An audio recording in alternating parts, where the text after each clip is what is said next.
Now let me go back a little to the question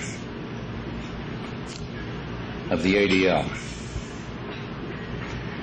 I've told you that in 1964 I was on active duty in the Marine Corps. I was elected to Congress in 1969. or 67, I was a Marine Corps Lieutenant Colonel. And in the spring of 1969, a lot of young Republican congressmen were distressed by the war. We were distressed that Nixon had been elected with a plan to end the war. The war was still going on. People were being killed in countless numbers for a cause that we weren't sure we should be fighting in a country where clearly we weren't winning. Friends of mine in the Marine Corps said, "Pete, we can't win that war." In any event, in the spring of 1959, 22 Republican congressmen under the direction of Bill Brock. Bill Brock was Congressman from Tennessee, Republican. He said, "Let's go out on the campuses and try to report back to the President of the United States what's going on the campuses." Three of us, Jerry Pettis of San Bernardino, Don Regal, a Republican of Michigan, and I came to California. George Bush, I think, went to SMU and University of Texas, Texas A&M. And we dressed like students. We wore Levi's and T-shirts and acted like we were part of the student body. When we got to Berkeley, we were tear gassed by the sheriff's office, which was putting down a riot. National Guard fixed bayonets, marched on us. We fled up one of the main streets of Berkeley. And running along the street, a gray-haired professor was running alongside of me. And a man, they were beating people in the streets with clubs, opponents of the war. A man was running alongside, a nice beard, saying, "Oink, oink, oink, oink, oink." And the professor next to me said, "He has a message. Listen. No matter how the message may be outrageous to people, a man running along saying, oink, oink, oink, oink, we should listen because out of the mouths of babes and swine and people who dissent come truths that we accept." 20 or 30 or 40 years later, you only have to look at McNamara, Robert McNamara, the chief architect of the Vietnam War, who, when he wrote his book, I hope you've read it, called In Retrospect, is it?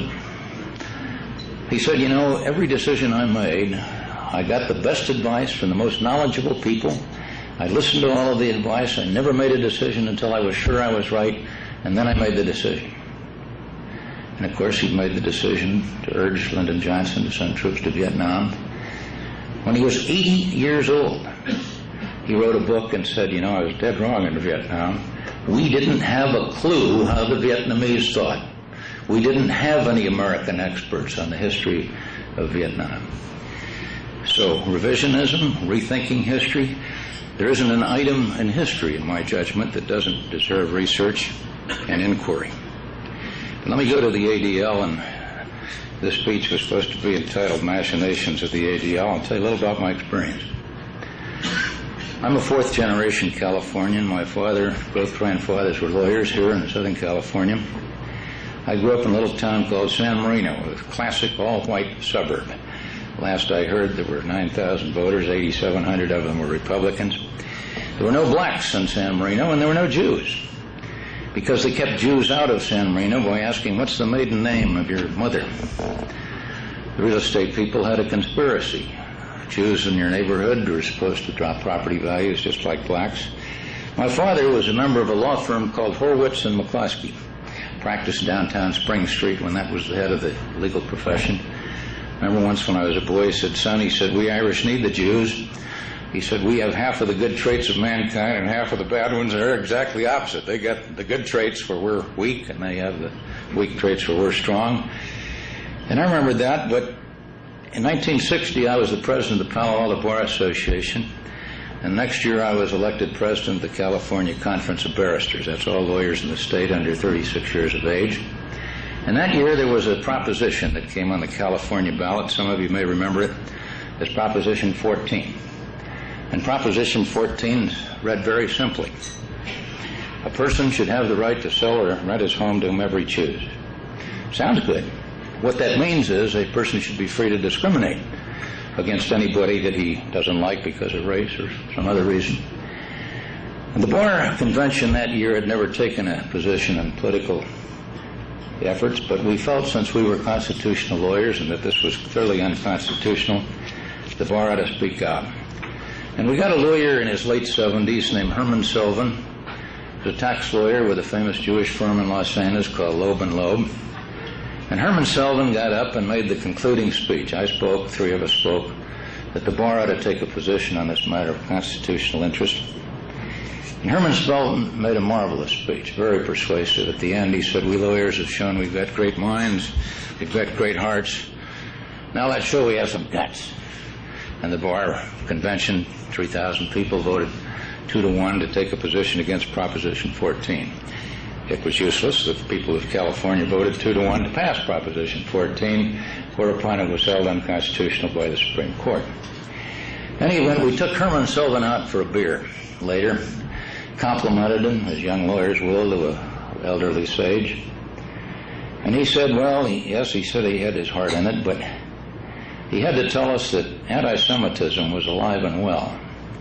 That a friend of his has invited him to the Montecito Country Club in Santa Clara, in Santa Barbara, famous country club, wealthy. When they got to the door, there was a man at the tuxedo. He's looking down the list. He says, "Sullivan, we don't take Jews here." Now that's 1963. This state, in my lifetime, had a long record of anti-Semitism. And what do people do when they're discriminated against? They form networks. There should be a German-American network today. Do you realize that the largest ethnic minority in this country are Germans? Over 50 million Germans. But since World War I, World War II, I know of no German-American organization willing to say, "I'm a German-American." Anybody knows a German? I know of German societies that help other Germans that are impoverished and are in need, but they do it quietly, with no pride, that I'm a German-American. There is one called the German-American Verband, and the president told me we make no waves. Well, I was about to say that, because do you guys ever run into a department store named Mervyn's Department Store? Big clothing all over the country, all over shopping centers. Mervyn Morris, who was the chief executive officer, was a constituent of mine when I was first elected. Typical liberal Jewish leader. When I came out against giving military aid to Israel, Mervyn Morris, who had become a pillar of the ADL, said, "Pete, I grew up as a Californian with my mother telling me every morning, Mervyn, whatever you think, don't make waves. If Jews make waves, bad things will occur, anti-Semitism, things of that nature." So prior to 1967, the Jewish communities in America had built up a network of mutual support in the synagogues and the Jewish community centers. And there were 33 major Jewish organizations by 1967 when the Six-Day War occurred. And the B'nai B'rith, which had been in the existence since the beginning of the century, and it stood for anti-bigotry and anti-Semitism, stop the desecration of synagogues, perfectly valid society. The Anti-Defamation League, which had remained silent when the word began to come of whatever was happening in Germany was happening, the ADL became the most militant voice for Israel. And the creation of the Jewish state caused the Jewish leaders, and to try to get 20 or 30 of each leading citizen, each city in the United States, to be a good Jew meant that you had to support Israel. And I think probably the title Israel Über Alles, or Israel Above All, became the watchword of the ADL.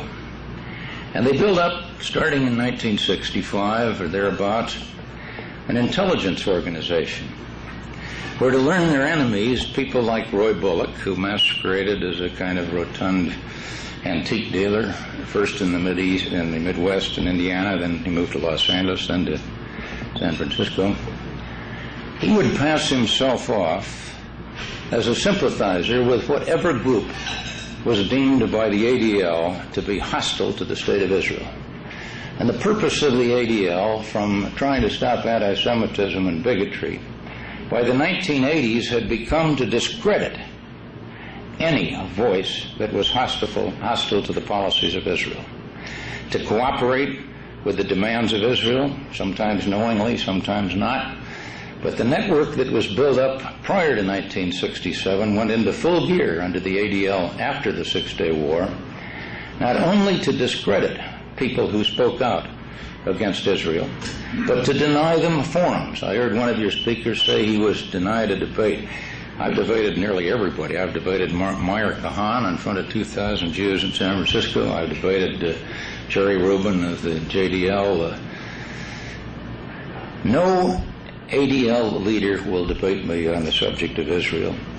I've forgotten who the speaker was that then they offered $250,000 or $500 million if the ADL makes a conscious choice.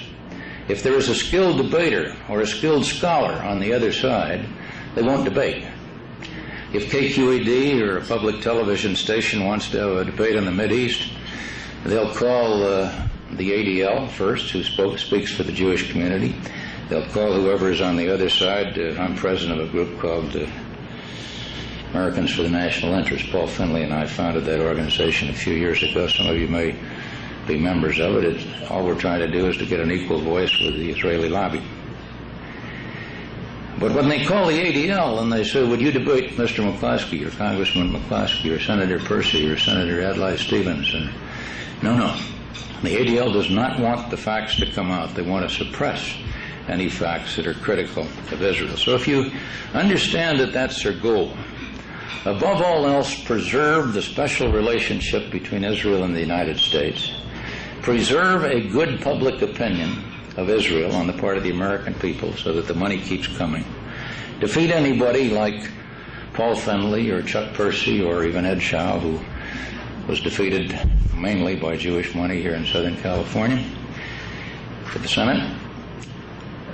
You understand that their purpose is to discredit and to deny a forum to anybody. So, of course, the IHR would immediately become a large bullseye and a goal and a target of the ADL.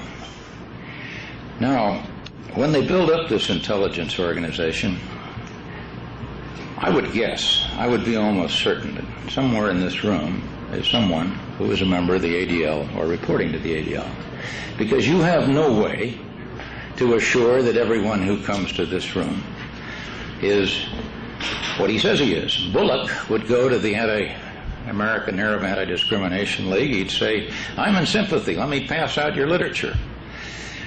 Then he'd go out in the parking lot at a meeting where a group, my wife got listed. She was on a thing called Proposition W up in San Francisco, which was to cut aid to Israel by the amount of money they were putting into the settlements on the West Bank and Gaza.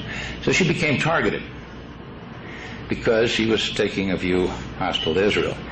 When the San Francisco police first learned that, I got a call from the police captain. He said, Mr. McCloskey, in the records of the San Francisco ADL is a note that when your wife crossed from Jordan into Israel in 1987, she was involved in an altercation at the Allenby Bridge. Well, I was with her at the time, Jim Abereski, remember the senator from Arab American Center, North Dakota, South Dakota. We had visited Jordan. My wife wanted to go across and see Jerusalem, Jericho. Crossing the bridge, there were 5 young women in their 20s, early 30s. The Jewish border guard stopped them, and 4 of them, my wife with a name like McCloskey or Smith or Jones, no problem. One of the girls was named Aziz, an Arab name. She'd married a young Arab American. All 5 American citizens. The Israeli border guard turned to the one named Aziz and said, take off your clothes. It's a humiliating, it's a demeaning experience. My wife was offended, spoke of her offense, but to find 6 years later that to turn up in the office of the San Francisco Anti-Defamation League meant that information was coming the other way, as well as going from America to Israel. Victor Ostrovsky, of the former member of the Mossad, has written about the cooperation of the American Jewish community with the Israeli government. In the ADL's case, they wanted to ingratiate themselves with police departments so that they could get information from police departments about anti-Semitic activity or anti-Israel activity. The years that Bullock got in trouble, the ADL spy, the way he was caught, he would come to a meeting like this, he'd sit down.